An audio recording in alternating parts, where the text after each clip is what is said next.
Welcome to Unleashing Happiness with Cecilia Hendricks, the podcast where I teach you how to change your mindset, change your habits, and change your life.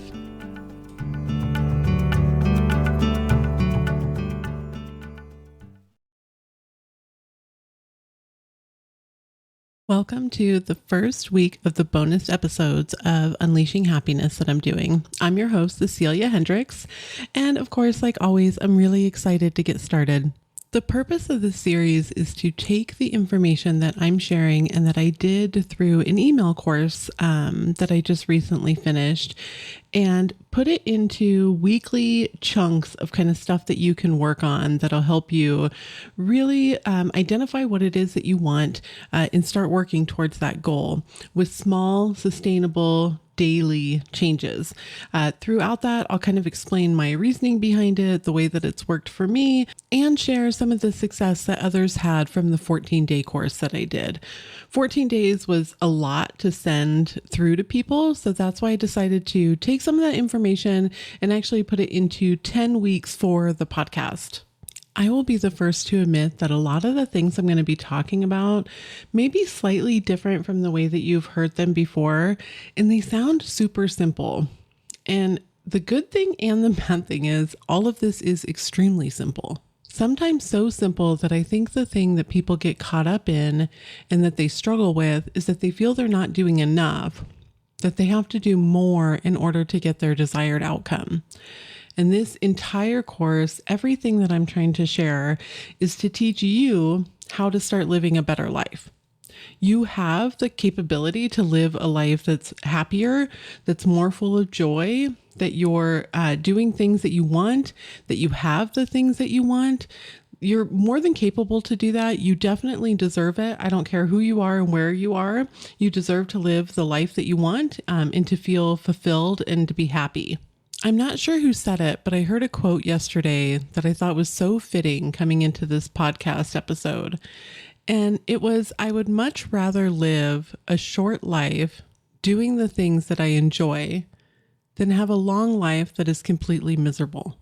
And it reminded me that there's a point that you also have to decide that you're going to start doing it now. You have to stop preparing for the future, meaning that you have to stop waiting for X thing, X condition to happen in order for you to be happy. You have to stop waiting for so-and-so person to love you back before you can feel loved. You have to stop waiting until you lose 15 pounds to go enjoy the pool with your kids or just enjoy being yourself in your own skin.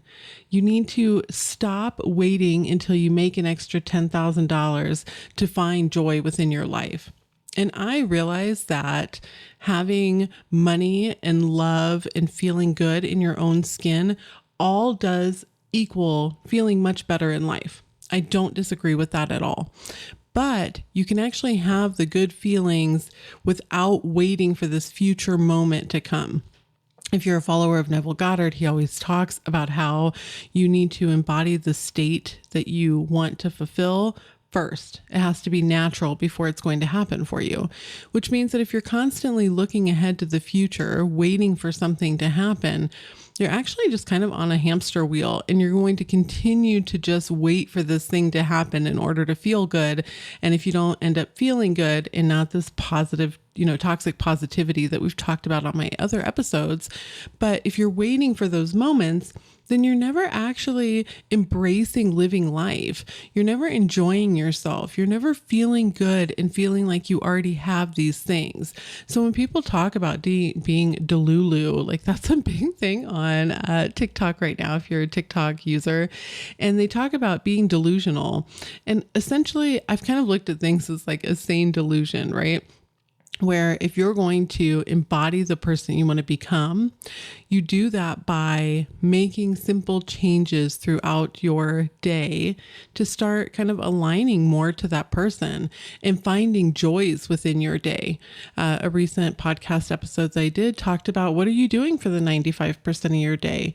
How are you spending your time? And a lot of this course over the next 10 weeks is going to be what we focus on. And it's going to be set up in a way that each week you'll have kind of some some stuff to work through, to focus on, and to start adding to your life so that you can start living in this present moment. On my podcast episode that's coming up this coming Friday, the focus is going to be kind of living in the present and talking a lot about the book, The Power of Now. If you haven't read that book, that's totally fine. You may want to take a look at it though and just kind of read an overview of it. But I'll be sharing kind of my take on that and the epiphanies that I have had, especially over the past year or so, on what it actually means to live in the present moment. So that information of like, stop waiting for the future, stop waiting for this event to happen and this condition to happen to feel that you are the person that you want to be. Will be spoken about in much more detail on Friday. But let's go ahead and jump into week 1 of our 10 weeks of literally changing your life. When I say that, it feels maybe a little dramatic, and I realize that, but you actually can change your life. You have the capability to put your aim on something, start working towards that goal, and completely change your life. It's as available to you as it is to me. And I can share with you that my life has completely changed. I am able to go back much further into the past and take a look at how my beliefs and some things that I was kind of doing spurred to some increases in the way that I was living, financial, my relationship statuses, the way that I was treated at work, the way I felt about myself, etc. And then, of course, as I became more consciously aware of the choices that I was making with like what I was paying attention to, how I was talking about myself, how I was talking about others and treating others and thinking about others, it all started to project out like the world is actually a mirror of kind of your inner beliefs and the way that you feel about yourself. I am definitely somebody who loves to see the good in literally all people. And the more that I have become in touch with kind of my spiritual side, meditation, learning about, my feelings about how God is in this world and the way that the world works, the more that love is really reflected back to me. And I want you to start finding the same in your life, but with whatever thing it is that you're seeking, whether it's more success, to be more respected, if you're seeking love from a person, if you want to have, more wealth in your life, if you're looking just to feel better overall about yourself, if you want to increase the joy and the happiness that you have in your life, all of that is definitely available to you. And this course will help you identify what those are and also figure out how to get there. I like to pair spirituality with science-based tools to kind of help you feel better, optimize your life, really kind of pick yourself up and level yourself up so that you can live the life that you really want. And that all starts with actually knowing what it is that you want. A lot of times, especially for myself, I can go back and see where I really went, back and forth. I think sometimes I still do, where it's like, what is it that I actually want? And I may kind of pick something and say, oh, you know what? I really want to do this. I really want to focus on being here and having this kind of life or this kind of thing in my life. And then the next day I might be like, I don't know, maybe I should do it like X instead. Maybe I should pay attention to this instead. And a lot of that is fear-based. And I can recognize that within myself, where if I take a look at the things that I want, what am I scared of? Is it that I'm scared of the change? Is it that I'm scared it won't work? Am I scared that I'm not going to be able to have quite that greatness, so I should tone it down a little bit? Am I worried about what other people are going to think about me? Am I worried about the way that I might present myself? Do I feel like I'm being an imposter? Etc. The list can go on and on and on. And I really don't think that we have to dig too deep into figuring out the reasons why we're scared. I think those kind of come up on their own. They'll start to kind of be unveiled to you as you get into the process.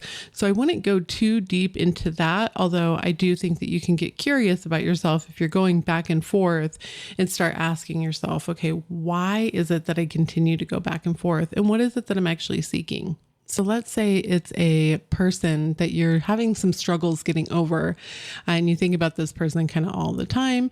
And then sometimes you'll be like, yes, I want the love of that person. I want to focus on them. This is something I really want in my life. And then the next day you're like, man, I don't want anything to do with them. They don't treat me right. They won't even call me. They blocked me, whatever kind of thing that it is.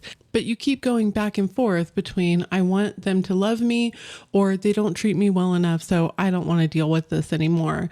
It's not worth the hassle. It's not worth my attention. And so a lot of the focus on this is figuring out what you want and how you actually want to feel. So when you're doing this back and forth, let's take the specific item out of it, whether that's love, success, money, etc., whatever it is, take the specific item out of it and start to ask, how do you want to feel when you go to bed? So if we're looking at our desired outcome, the question would be, when I get into bed at night and I'm looking back on kind of how my day was, what is the way that I want to feel? How do I want to feel like my day went? Do I want to feel relief? Do I want to feel contentment? Do I want to feel absolutely exhausted because I had the most amazing day? Do I want to feel like I am loved and cherished? But what is the actual feeling that you want to have? Removing the specific event, specific thing, specific person really opens up the possibilities of what it is you really want. So you can get down to that core feeling. And I'm going to be very blunt, honest here. If you're listening to this and you're thinking, no, I'm going to keep doing what I'm doing and I want to focus on a specific thing, person, etc., I really want you to ask yourself, do you have anything near that right now? And if you don't, why are you continuing to do the same cycle? I understand that a lot of times we're told to like persist, but there's a difference between persisting because you are moving towards that event and being honest with yourself that you are persisting in affirming that it's just not here. And it's not something that you have. So that's why I suggest that you go back and you take a look instead at what it is, the feeling that you want to have. So there's some other questions to ask yourself. I would definitely start by getting a journal out. You want to kind of keep this stuff down. If you're concerned about the things that you're writing that somebody else is going to read it, you can definitely get rid of it. After you're done, if you feel better keeping it kind of locked somewhere on your phone, that's understandable as well. But I really like writing stuff out. I have like notebooks upon notebooks. It's actually getting a little out of control, but I have notebooks upon notebooks, and it's good to be able to write things out. And then you're able to go back to it and take a look at kind of what you wrote and what you said. So the first question that you would ask yourself in your journal would be, how do I want to feel when I go to bed? If I were living my ideal life in an ideal world, what would my day look like and how would I go to bed? And just really think about that and go like shoot for the moon. Don't try to limit yourself. Don't worry about what you think is possible or impossible. Just think, if I were living a life that I felt completely fulfilled, I was happy, I found joy in my days, I went to bed feeling absolutely amazing about whatever, what would that look like? How would my day be and how would I go to bed? And you may want to come back to this a couple times over the next week and really just start to identify what those feelings are. So if you're looking at kind of your ideal world and how you would spend your day, those can have specific events, don't get me wrong, but I would also really get into the feeling of that ideal day. Get into the feeling of your ideal life. So if you were living your ideal life, would you feel successful throughout the day? Would you go to, let's say even a luncheon or a meeting or have a keynote and feel like you're a success that are helping people when you walk away? Would you feel like the world was reflecting love back to you and that you were getting compliments and maybe small gifts, whatever it is, but really just start to think about how your day would look and how you would feel living that day. The next two questions are, if you only knew you had 1 year to live, you knew this for a fact, what is something that you would start doing? So if somebody came to you and said, hey, I hate to break this one to you, but you've got exactly 1 year to live. 1 year from today, your life is ending. You've got 1 year to do it all. What would you start doing? And then the second question would be, if you only had 1 year left to live, what is it that you would stop doing? If you are anything like me, those questions hit like a ton of bricks. When I first asked myself those questions, I really was a little bit shell-shocked at the things that came up for me that I would start doing and that I would stop doing. And then, of course, it goes back to the question at the beginning, why are you waiting? What is it that you're waiting for to happen for you to actually live a life that you enjoy? So nothing is promised for tomorrow, right? Like I've talked on another episode about my cousin passing away. And he died back in 2018. It was an extremely traumatic event for me. I miss him dearly. He was one of the most wonderful, funny, amazing people you could ever meet. And I still miss him dearly. I always say that death is only hard for those of us that are left living. I think that you move on to something else. I don't quite know what it is, but I do believe in life after death. I do not think that we are just these human beings, that we are here, that we're a soul with a human body, not a human body with a soul. So I have the utmost confidence that he is somewhere remarkable, and I'm not concerned about that part. But death for the ones left living is really difficult because we have to figure out how to go on with life with them not being here. And sometimes that includes regrets over choices that we've made. And I've always been somebody that I don't like to fight with people that mean a lot to me because I don't know what's promised for tomorrow. And if they walk out the door and something happens, as morbid of a thought as that is, I don't want our last interactions to be negative or to be ones that kind of replay in my mind. With my cousin, the day that he died, that morning I had sent my brother a text message of a photo that I found of him and my cousin together. And we talked about like how great he was and how much we missed him and how much we hope we see him at the next family reunion. And then we didn't include him in the group chat. I didn't include him in the group chat. When I text my brother, I wish I had included him. He died that night. And so that would have been my opportunity to have kind of this last moment, not only for me, but also to give my brother that last moment opportunity. He has really struggled with my cousin's death as well. It was very difficult on him. And I wish that I had provided this, group chat conversation that would have been able to connect us this one last time so that we could have had that conversation and we could have had that memory. And so I really do think about the things that I would stop doing. And one of those for me was to stop not telling people what I think and how I feel about them.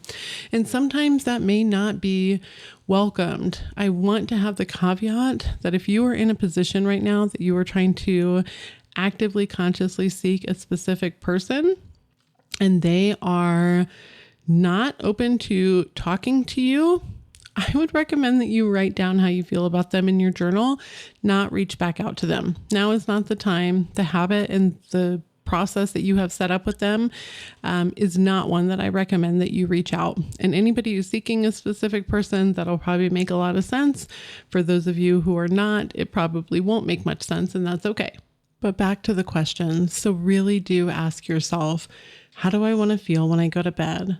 In an ideal world, how would my day be spent and how would I feel doing it?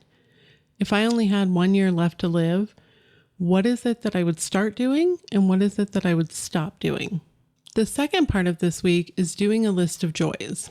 Anybody who's here as an active follower, you have definitely heard me talk about this quite a bit. If you're new here or if you just need a reminder, I'm going to go over it. I firmly believe in adding joy to your day.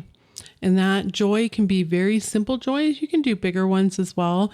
But I like to do a list of joys. I have my list on my website. It's under the blog. So if you go to CeciliaHendricks.com, you can see how I talk about the list and the one that I have. I'll go over a few here though today as well. But if you sit down in this journal and you just start writing out things that give you simple joys, that can be going on a walk, smelling flowers, making yourself a nice cup of tea, taking a bubble bath, petting a dog, taking a dog on a walk, going for a hike, watching the sunrise, watching the sunset, playing pickleball, playing basketball, playing softball, going out kayaking, going for a swim. I'm trying to think of what are some other things that I could put on there. But anything that you have as these joys and things that just bring you very simple joy that you actually enjoy doing. Putting your feet in the grass, watching the clouds, sitting out in the sun, reading a book, watching a movie. Simple joys that you can add to your day. And if you're really struggling right now and you're kind of struggling to see the joys in your day, then contact a loved one and ask them, what is something you think I would enjoy? It could be as simple as brushing your hair. So if you're kind of in a struggling spot right now, maybe you're going through a bout of depression, would it be good that you could say, you know what, my simple joy today is that I'm just going to put my feet on the floor and feel the carpet under my feet. That's it for today. Or I'm going to brush out my hair, or I'm going to notice the joy that I get when I brush my teeth and my mouth feels clean. It can be extremely small. You need to start where you are and then just do this list and start deciding on ones that you're going to add to your day or pay more attention to during your day. And actually I should say, and pay more attention to during your day. So if you have your list, then when you're doing those moments, you're going to add the joy. Like let's say mine is a bubble bath. I'm going to focus on the feeling of that bath. So I'm going to actually outwardly tell myself, consciously tell myself, I am doing this to add joy to my day. I am doing this because I really enjoy it and it feels good for me. And I'm doing this as something for me. This is a gift that I am giving to myself on this day. And then as you're doing the activity, really pay attention to it. I like to go through all of my senses. So if I'm sitting in the bubble bath, what is something that I can see? What is something that I can smell?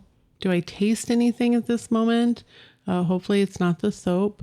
And then what is it that I can feel and what can I hear? And so when you really get down into just taking a moment, a few deep breaths, you're in this moment of joy and start to really pay attention to how it feels. I also like to do a countdown. So I'll say, okay, what are 5 things that I can see? What are 4 things that I can smell? What are 3 things that I can hear? What are 2 things that I can feel? And what is 1 thing that I can taste? I often mix up the senses. So like if I'm eating, I may do more taste, right? And more smell. So I might do what are, 4 things that I can smell and 5 things that I can taste. So really make it kind of work for you, whichever your senses are. I'm very scent oriented, so a lot of mine are scent related. But then you really start to pay attention. How does this feel?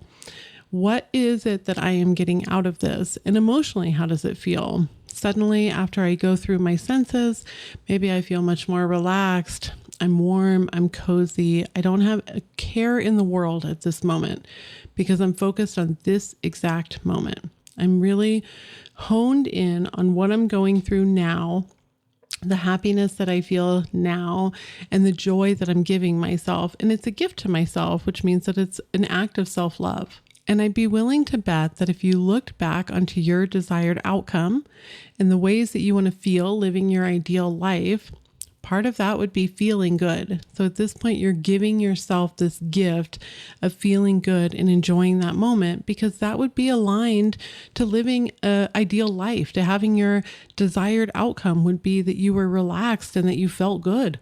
And the best part is that this brings up natural feelings of gratitude and positivity without having the toxic or forced. We're not looking to force something on ourselves. We're not trying to force a gratitude or force feeling good all the time. Even if I'm living this amazing life, that's all the things that I want to have, there's still things that get on my nerves, right? Like I still have a bad day. I still have days that hormones are kind of running rampant and I don't feel good. Or maybe I catch a cold and I don't feel the best. It's not to say that all of life is just going to be puppies and rainbows and that I can't feel human and deal with my emotions. And if that's something that you kind of struggle with or you don't fully understand, please go back and listen to my other podcast episodes. I talk about that actually quite a bit, how it is important to feel your emotions and it is okay to feel those emotions. You don't have to suppress anything. But when you add these simple joys to your day and you pay attention to how you feel in that present moment, you're naturally bringing up these feelings of gratitude. You're naturally teaching yourself how to relax into that moment. And it is nothing forced. And even if you only do one thing a day, it's one thing better than what you did yesterday. And what we're looking for is to always get a little bit better. After that, we're going to go back to our journal and we're going to ask ourselves, if I had my desired outcome, if I was living my absolute ideal life and I knew what that day kind of looked like, how would that person behave? So if I was looking as a third party onto this me version of myself living this day, how does that person behave? What are their daily habits? How do they wake up in the morning? What is it that they do? How do they go to bed at night? How are they spending their time? What do they do when they're alone? What do they do when they're not alone? And just really start to dig in right now at just becoming curious with what those habits would look like. You don't have to worry about putting yourself down if you're not doing them now. That's the whole point of the next 10 weeks is to really start focusing on that. But for now, we're just getting curious of what that would look like. Having an understanding of, okay, if I was living this ideal life, I was doing these things that I want, I have my desired outcome, I'm able to do all this stuff, what exactly would that look like? How would those habits of that person be? And that concludes kind of what we're going over for this first week. So you have kind of a lot to go over. That's why I put these into 1 week sections, is because you do have a lot to do and to review. And I definitely recommend on spending some time calming yourself, then answering the questions. And then of course, every single day, going back to your list of joys and making sure that you are making a conscious effort to add some joy to your life. And really focus on the present moment of enjoying the joy that you added and recognizing that you're doing that for yourself. This is your gift to you so that you can live a better life. Until next week, if you would like to listen to more of my content, I will definitely be posting my regular podcast episode on Friday. I also have a YouTube channel and a website. You can find me by the name Cecilia Hendricks or by looking up Unleashing Happiness. Enjoy the rest of your week.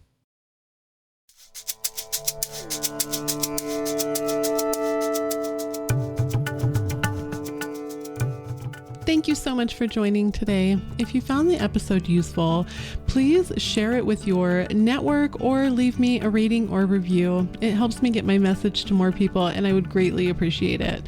If you'd like to learn more about me, you can visit my website. It's ceciliahendricks.com.